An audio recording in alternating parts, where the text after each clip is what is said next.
Assalamu alaikum dear students of class 8th subject Sindhi NMT. Dear students, मैं तव्हांजो teacher Mushtaq Ahmed Beriya Foundation College Naushahro Feroze Khan subject teacher Sindhi NMT.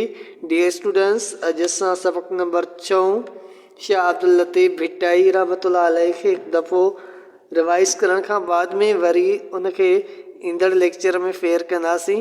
त dear students, Shah Abdul Latif Bhittai रहमतुल्लाह अलैह सिंध जो वॾे में वॾो शाइर ऐं सूफ़ी बुज़ुर्ग थी गुज़रियो आहे ऐं संदसि पीउ जो नालो शाह हबीब रहमतुल्लाह अलैह हो. सिंध जो अज़ीम शाइर ऐं सूफ़ी दरवेश शाह अब्दुल करीम बुलड़ीअ वारो शाह अब्दुल लतीफ़ भिटाई जन जो तड़ ॾाढो हो.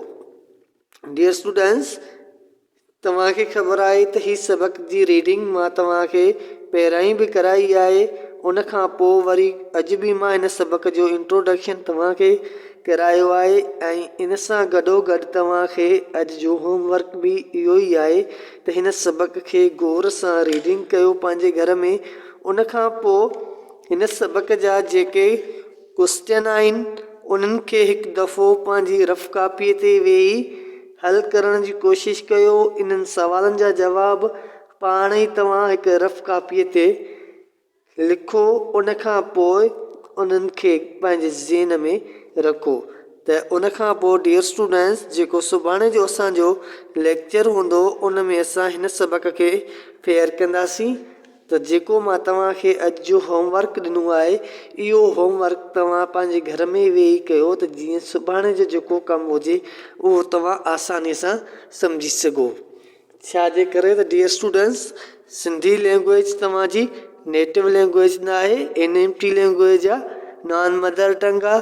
तव्हां खां जेतिरो थी सघे तव्हां हिनखे प्रैक्टिस कयो पंहिंजे घर में ऐं उन खां पोइ कोशिशि कयो त जेके हिन सबक जा सवाल आहिनि उन्हनि सवालनि जा जवाब तव्हां पंहिंजे तरफ़ां रफ कापी खणी सबक खे रीडिंग करे ऐं हिननि सवालनि जा जवाब तव्हां रफली लिखो.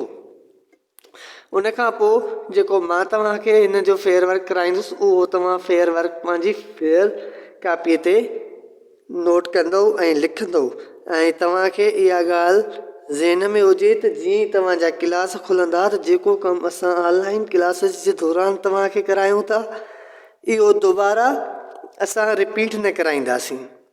ठीकु आहे डियर स्टूडेंट्स, ऐं तव्हां हिन सबक जी रीडिंग कंदो ऐं हिन सबक जा जेके सवालनि जा जवाब आहिनि उहे तव्हांखे सबक मां आसानी सां मिली वेंदा.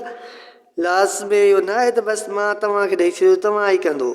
मां तव्हांखे पंहिंजे तरफ़ां फेयर वर्क कराईंदुसि पर तव्हां हिनखे पाण पंहिंजे तरफ़ां बि हल करण जी कोशिशि कंदा. ईंदड़ लेक्चर ताईं ॾींदा इजाज़त. अस्सलाम वालेकुम dear students of class 8th.